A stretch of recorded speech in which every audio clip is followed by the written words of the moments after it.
kay Allah at sa huling araw.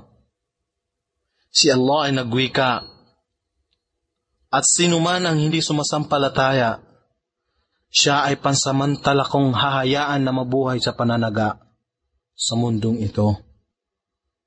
Datapwat hindi magtatagal, siya ay aking itataboy sa kaparusahan ng apoy at isang masamang patutunguhan. At nang itindig ni na Abraham at Ismail ang mga haligi ng tahanan habang sila ay nanalangin. Habang sila ay nananalangin kay Allah, O aming Panginoon, tanggapin ninyo ang paglilingkod na ito mula sa amin.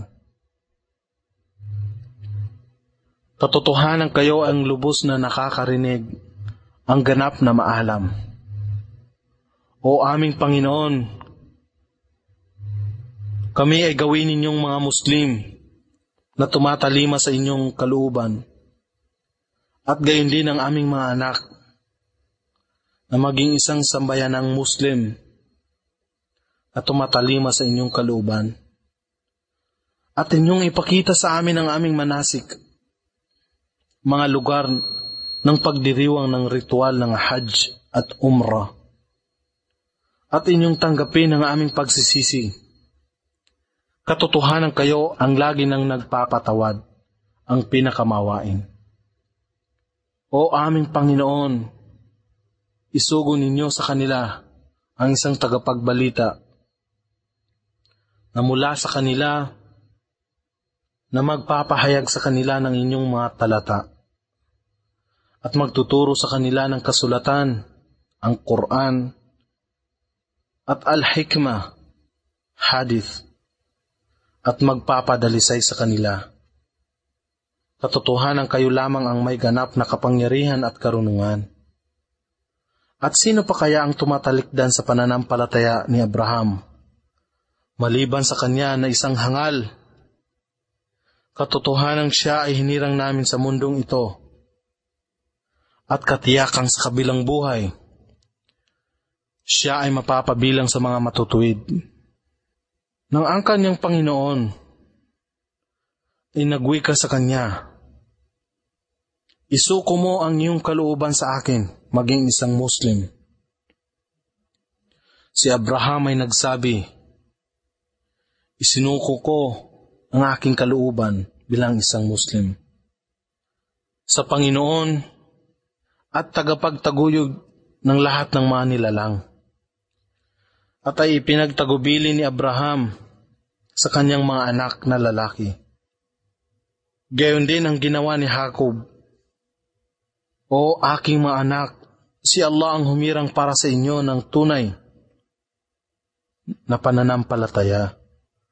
Kaya huwag ninyong hayaan na kayo ay pumanaw maliban sa katatayuan ng pagtalima sa Islam bilang mga Muslim.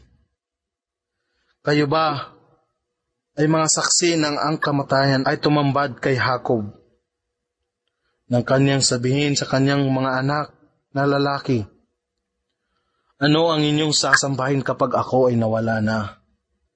Sila ay nagsabi, aming sasambahin ang inyong Diyos at ang Diyos ng inyong mga ninuno, nila Abraham, Ismail at Isaac, sa nag-iisang tunay na Diyos.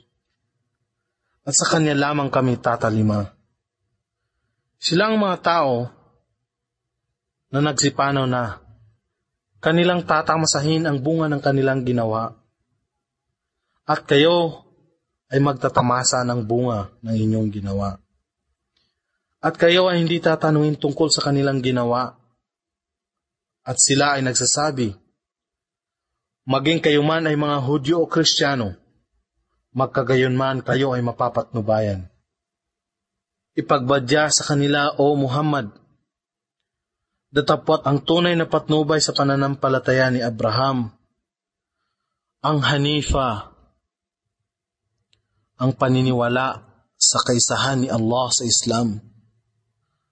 Alalaong baga ang maging matimtiman at sumamba lamang kay Allah. At siya kailanman ay hindi nagtatambal ng anumang Diyos kay Allah. ipagbadya. Kami ay sumasampalataya kay Allah at sa kapahayagan ay pinagkaloob sa amin.